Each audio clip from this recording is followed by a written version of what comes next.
Does anyone remember those old Nikon commercials with Ashton Kutcher? And the Coolpix P90 with 24 times zoom. Zoom makes them fun. Point and shoot cameras have had a really tough time competing against smartphones because the cameras on smartphones are just getting better and better. So Nikon made a point and shoot camera near the end of 2012 that tried to make it easier to share your photos and your videos with just your camera. So how did they do it? By making it run Android OS. They called it the Coolpix S800C, and it was $350 at launch. But you can find them used now for around $55, mostly because everyone is just using their smartphone. The best camera you have is the one that's on you when you need it, and maybe there's a reason that most cameras don't run Android. For one, this one shipped with Android 2.3.3 Gingerbread when Android 4.1 Jelly Bean was already released. And this did cause me some problems, but more on that later on. I just want to run Skyrim on a digital camera, and this seemed like it would be the easiest way to do it. So let's take a look at the Nikon Coolpix S800C, and let's find out, can it Skyrim?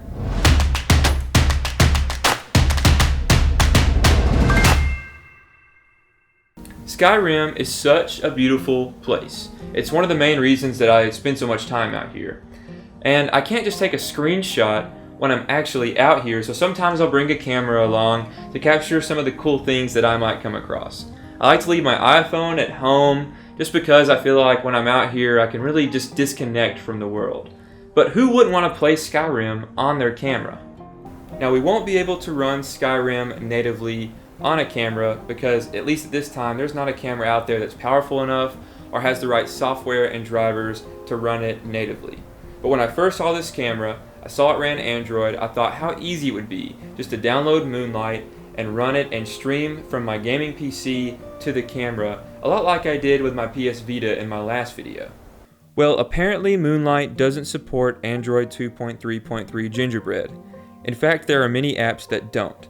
There's no way for me to update this to a newer version of Android, so that was a big problem. So I started a quest to find some software that allowed me to stream games from my PC to an older version of Android.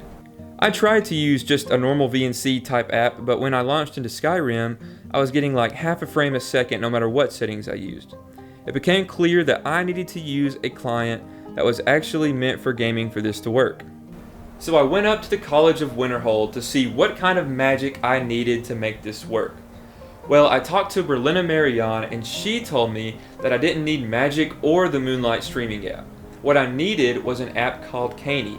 She told me it was a little rough around the edges, but it should work with older versions of Android. So I downloaded the app on Google Play as well as the Windows client on my computer. It was pretty easy to set up and it even allows you to play on a non-local network through the internet. So let's try it out.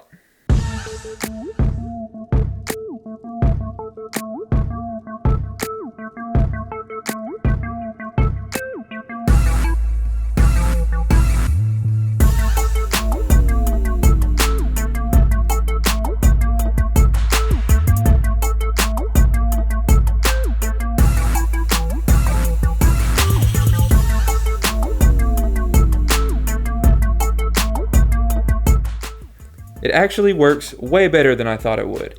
I did add WASD keys through the settings, but it was very easy to do. Yes, I realize this is a ridiculous thing to do. And I don't recommend anyone buy this camera just because it can run apps. If it had the most updated version of Android, it would still face the same problems. To me, it should feel like a camera first that has a good user interface, but instead it ends up feeling like an old Android phone without the phone that just happened to have a really thick camera and bad battery life. But for now, we can check digital camera off of the list and continue to see what else we can Skyrim. So as always, thanks for watching, and if you have a device that you would like to see if it can Skyrim, then be sure to comment below. Also, don't forget to follow us on Twitter @It'sSkyrim for news and behind the scene things. Well, I guess that's about it, so I will see you next time.